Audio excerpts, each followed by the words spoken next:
بسم اللہ الرحمن الرحیم۔ شروع اللہ کے نام سے جو بڑا مہربان نہایت رحم والا ہے۔ رسول اللہ صلی اللہ علیہ وسلم کی 7 وصیتیں۔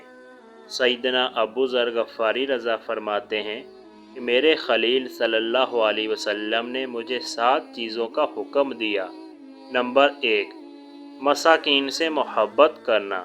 نمبر 2، اپنے سے کم درجے کے لوگوں پر نظر کرنا اور اپنے سے اونچے درجے کے لوگوں کو نہ دیکھنا۔ نمبر 3، مخالفت کے باوجود صلح رحمی کرنا۔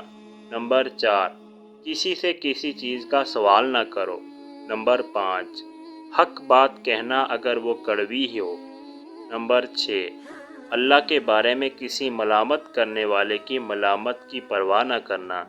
نمبر 7، کثرت سے لا حول ولا قوت الا باللہ کا ذکر کرنا، کیونکہ یہ عرش کے نیچے موجود ایک خزانے میں سے ہے۔ اللہ پاک ہمیں ان پر عمل کرنے کی توفیق عطا فرمائے۔ مزید ایسی ویڈیو دیکھنے کے لیے ہمارے چینل کو سبسکرائب کریں۔